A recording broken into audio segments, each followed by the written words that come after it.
मध्ये भव्य एकल भजन गायन स्पर्धा उत्साहात संपन्न। वंदनीय राष्ट्रसंत श्री तुकडोजी महाराज रचित भजन परंपरेचा प्रचार व प्रसार व्हावा या उद्देशाने अकोटच्या इतिहासात पहिल्यांदाच भव्य दिव्य एकल भजन गायन स्पर्धेचे आयोजन करण्यात आले होते। बिलबिले मंगल कार्यालय अकोट येथे हा कार्यक्रम मोठ्या उत्साहात पार पडला। यामध्ये विदर्भाच्या कानाकोपऱ्यातून स्पर्धक सहभागी झाले होते।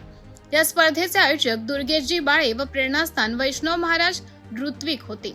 अखिल भारतीय गुरुदेव सेवा मंडळाच्या वतीने या कार्यक्रमाचे आयोजन करण्यात आले होते। या कार्यक्रमाचे विशेष आकर्षण म्हणून सायंकाळी 7 वाजता सामुदायिक प्रार्थनेचे आयोजन करण्यात आले होते।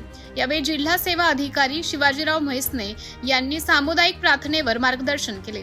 या कार्यक्रमास प्रमुख उपस्थिती म्हणून रविदादा मुंडगावकर, आनंदजी भोरे, हरिभक्त पारायण, संदीप पाल महाराज, रामपाल महाराज, पवनपाल महाराज, नंदुभाऊ शेगोकार, ॲडव्होकेट भोरे साहेब, सावळे गुरुजी, शिवदास गाडेकर, मुकेश शेठ जयस्वाणी, संजू शेठ विरवाणी, कल्पेश मुंडगावकर, गोपाल जुनगरे, संदेश रोडे, अजयजी अडोकार, विष्णुदास निमकर्डे, दिनेशजी बोचे, विजय ढोक, किरण गुहे हे उपस्थित होते। वादक म्हणून इंगोले सर, विश्वास कुरवाडे, अजय दांडगे, मयूरनाथ यांनी साथ दिली। सहकारी म्हणून राहुलजी तायडे, पार्थ देवळे, शहरीश ढवळे सर यांनी परिश्रम घेतले। आणि या स्पर्धेमध्ये प्रथम क्रमांक कुमारी भाग्यश्री पूर्णाजी खानोदे यवतमाळ 11,001 रुपये व सन्मान चिन्ह व द्वितीय क्रमांक भरतजी अंभोरे अकोट, तृतीय क्रमांक सुरेंद्रजी डोंगरे हिंगणघाट, चतुर्थ क्रमांक नागेशजी पारसकर पारस, 5वा क्रमांक कुमारी शुभांगीताई डाहुले Bhandara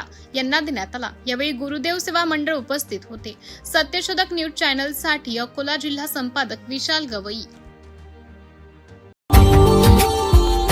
Subscribe now and press the bell icon. Never miss an update.